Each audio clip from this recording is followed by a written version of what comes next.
So I just finished watching Dumb Money, the whole GameStop short squeeze stuff. And I'm going to say right now, here's my review. Very entertaining, absolutely entertaining. It was filmed rough, like almost like guerrilla style, like you're in there. Not like it didn't look like professional. It looked like those movies where kind of like Succession, where it's like you're in there, but it's not professional. It doesn't feel like you're doing like like The Big Short or something like that. Now, again, this was a really good movie, very entertaining, not super long. You could follow it pretty much. They left some stuff out. They didn't do a really good job explaining stuff. I almost feel like they rushed it out a little too quick. I did like it. I was entertained by it, but they left stuff out. It was definitely not The Big Short. The Big Short was professionally done. Everything along every stage, what was going on, they tried to explain it in normal terms. So what I'm going to do is try to explain some of the things they talked about in the movie. But again, I like this. All in all, I think it was a good movie.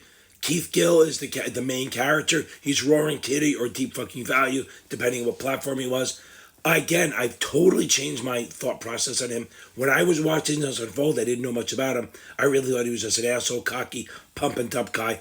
It looks like, based on this, and again, it's very pro his side, that Keith Gill is the guy who we're talking about, was pretty much on the balls of his ass poor. One paycheck away, he just had a kid, and he was taking a chance on a stock that he believed in. Pete Davidson did a good job. America Ferrera paid one of the nurses, Stonk Mom, who was in it, really good stuff. They would show their net worth when they started and what it was at the end, and all the trials and stuff, like whether they should sell or not, all that stuff. So I'm telling you, it's worth watching. I didn't see it in the theaters. I saw it on Netflix, so I did like it that way. But I don't think I would have been super happy if I didn't know the business at all. So I'm absolutely going to spend the next 4 or 5 minutes explaining a lot of the stuff that they talked about that they didn't explain. So the first thing they talk about is one of his friends accused him of owning a penny stock. Now, penny stock is super risky. If you watch The Wolf of Wall Street, that's what they're talking about. The penny stock, super risky, very dangerous. A lot of regulations on him. It technically wasn't, because a penny stock is something under $5 and it doesn't trade on an exchange. It trades over the counter, which is a lot more like Wild West. This actually trades on New York Stock Exchange, which means that there's a lot more listing requirements and it's more of a legitimate stock. You're not really supposed to say that, but it's not a penny stock because it does trade on the New York Stock Exchange under GME. Now, the other thing they talked about was a short. What is a short sell? So this is what was going on. A lot of people were shorting the stock, and you're like, what the hell is that? It's kind of interesting. It's betting against the stock, that the stock's going to go down. So what happens is, say shares are trading at $50 a share. You go, can I borrow your shares? You borrow them from me. So I lend you my shares, lend them to you, okay? You then go sell them in the market like they're yours. So you sell 100 shares at 50. Now, Melvin Capital and Citadel doing a lot more than that. The Big Short hedge fund were doing way more than 100 shares, 600,000 shares, whatever it was. But I'm going to break it down. You sell short 100 shares.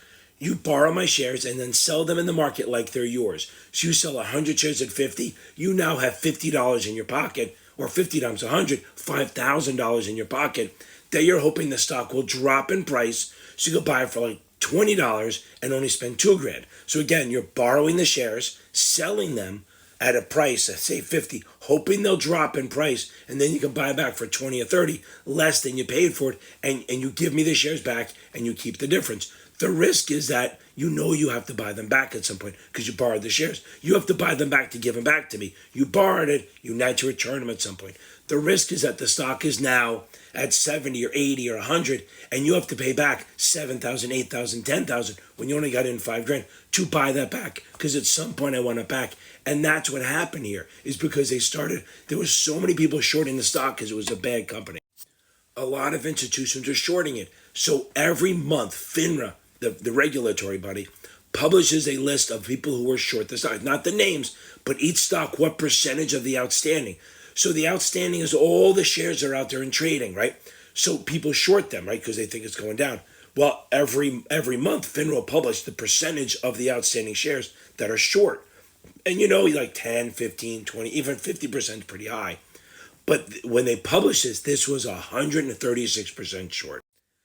That means if there were 1 million shares trading, 1.3 million were short, which means there was no way for all the short people who shorted to buy it back, okay? Literally, they could. I mean, they figure it out.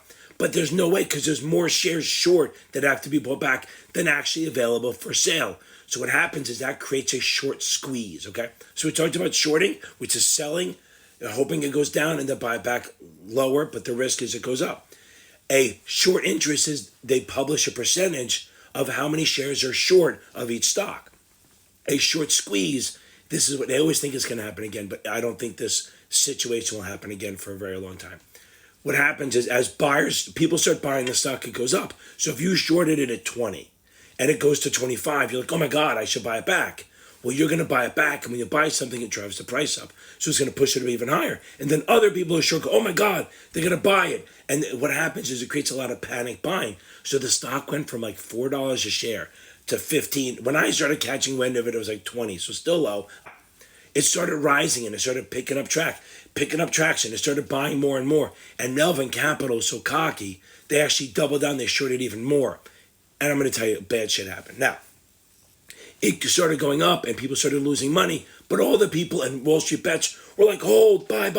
They're pushing it up. So the more they pushed it up, the more the shorts had to buy it and everyone else buying it, creating more buying pressure. Sure, short squeeze is when a lot of people are short of stock and people start buying it up, forcing the people who sold it short to panic buy. This stock went from $20 to $500, almost over $500. So if you shorted it at 20, if you shorted your 100 shares at 20 for $2,000 and it went to 400, you have to buy it back. You'd have to buy it back for like $400,000. You'd lose $398,000 just to get $2,000. So that's what was happening with this. It drove the stock way up, and it just started this whole panic buying, and that's what a short squeeze is.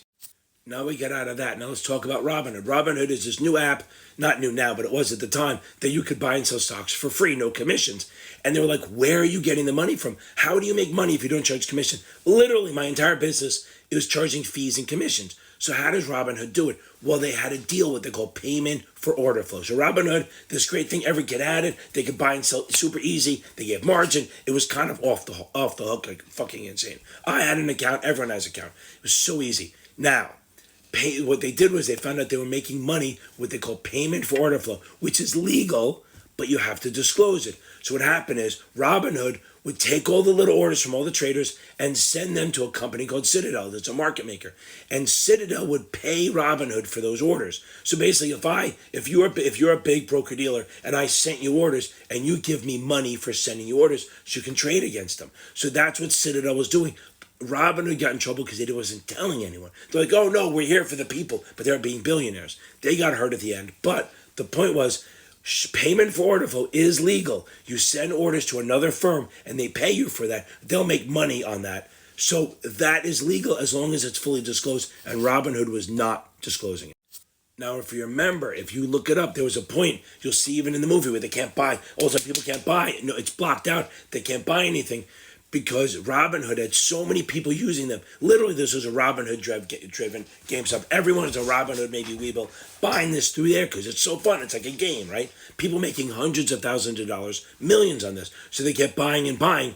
And then the DTCC, which is the clearing corporation that handles all the trades for Wall Street, called up Robinhood and said, listen, you have so many trades going through. We need a bigger deposit in our funds so that we know you're good for it.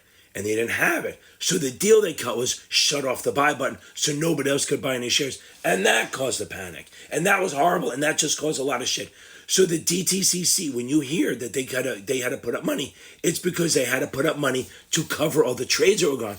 They were doing so many trades that was way out of whack. I can't believe how long this took. I hope this helped a little bit. But again, go see the movie. Watch this first. Maybe it'll explain some of the terms they use. Listen, if you like what I'm doing, check me out on YouTube, Series 7 Whisper.